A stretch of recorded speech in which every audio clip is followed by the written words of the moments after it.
자, 여러분 한번 상상해 보세요. 만약에 내 기억만이 유일한 증거라면 진실과 복수 사이에서 과연 어떤 선택을 하게 될까요? 오늘 바로 그 질문을 던지는 한 남자의 이야기 속으로 들어가 보려고 합니다. 트라우마와 정의, 그리고 그 끝에서 발견하는 희망에 대한 이야기죠. 이야기의 시작은 정말 평범해요. 한 가족이 차를 타고 집으로 가고 있었거든요. 그런데 갑자기 사고가 나고 그 속에서 아이가 딱 한마디를 던집니다. 아빠가 걔를 죽였어. 이 한마디, 이 단순한 사실이요. 앞으로 벌어질 모든 갈등이 시작을 알리는 신호탄이 됩니다. 그러니까 편안한 거짓말과 불편한 진실 사이의 싸움이 시작된 거죠. 맞아요. 아이의 말처럼 어떤 사실은 변명이나 합리화로 절대 덮을 수가 없는 법이죠. 이 작은 사고가 마치 거대한 도미노의 첫 번째 조각처럼 모든 걸 바꿔놓을 연쇄 반응의 시작점이 된 겁니다. 자, 그럼 첫 번째 이야기부터 시작해볼까요? 이 모든 것의 시작은요, 놀랍게도 아주 평범한 소리 하나였습니다. 도대체 이 소리가 어떻게 한 남자의 끔찍했던 과거를 여는 열쇠가 된 걸까요? 주인공 이름이 바이드인데요. 이 사람이 자동차 정비소에 있다가 익숙한 소리를 듣게 됩니다. 바로 의족이 삐걱거리는 소리. 근데요, 바히드한테 이건 그냥 소음이 아니었어요.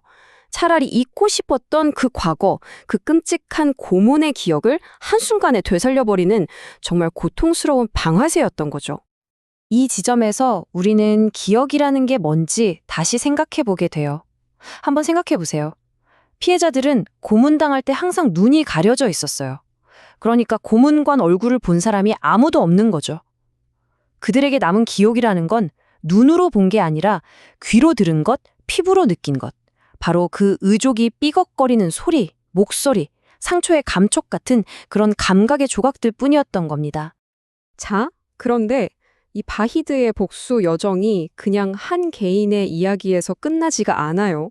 정말 놀랍게도요, 이 스토리가 우리가 수세기 동안 들어왔던 어떤 보편적인 이야기 구조, 바로 영웅의 여정의 틀을 그대로 따라가고 있다는 겁니다.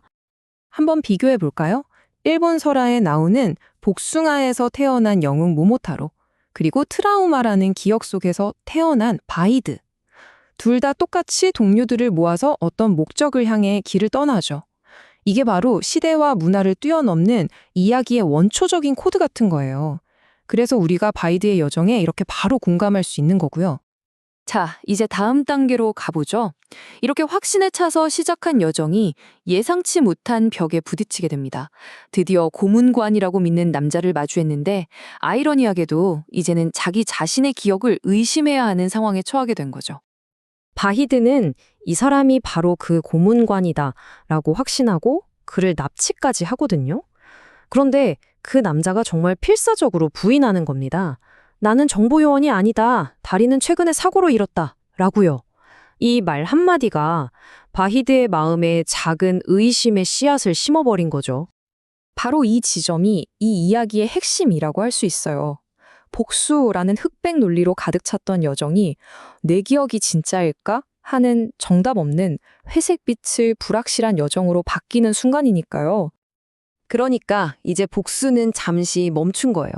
대신에 진실을 향한 훨씬 더 고통스러운 여정이 시작된 거죠.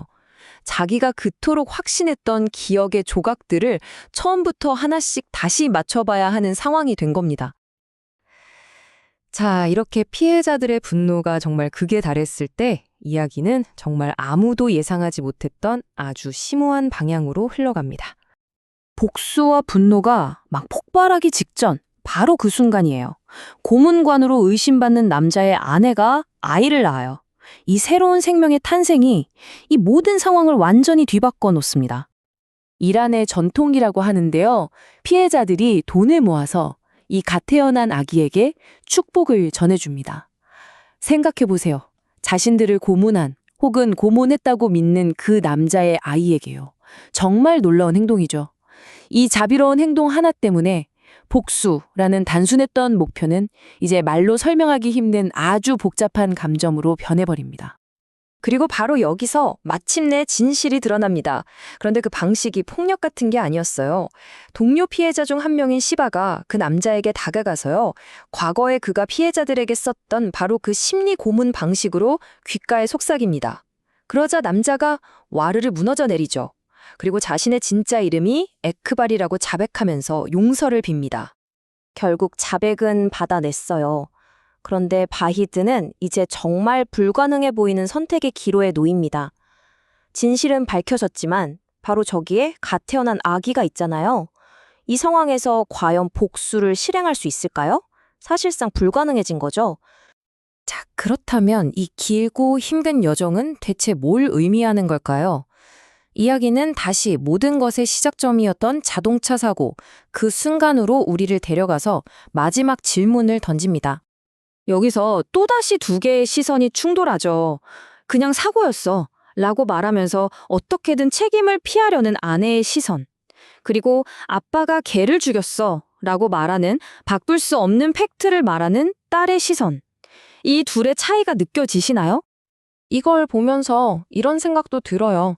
어쩌면 그 자동차 사고는 그냥 우연이 아니었던 게 아닐까? 모두를 이 힘들고 어려운 결말로 이끌기 위한 어떤 거대한 퍼즐의 첫 조각이었던 건 아닐까 하고요. 자, 그렇게 모든 것이 끝나고 바이든은 다시 일상으로 돌아왔어요. 하지만 과거가 그렇게 쉽게 사라지진 않잖아요. 어느 날 그는 다시 그 소리를 듣습니다. 바로 의족이 삐걱거리는 소리를요.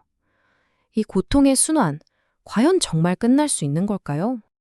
이 마지막 장면은 우리에게 트라우마와 기억이 얼마나 끈질긴 것인지 정말 잊을 수 없는 질문을 던지면서 끝이 납니다. 그리고 이야기는 우리에게 마지막으로 아주 강력한 단어 하나를 남깁니다.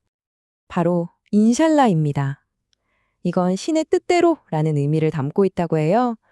현실이라는 게 신이 배열해 모은 조각들 같아서 인간은 그 조각들을 맞추고 그 결과가 내가 기대했던 그림과 다르더라도 최종적인 그림을 받아들여야 한다는 거죠.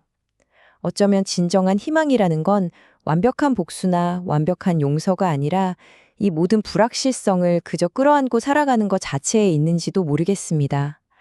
오늘 이야기 함께 해주셔서 감사합니다.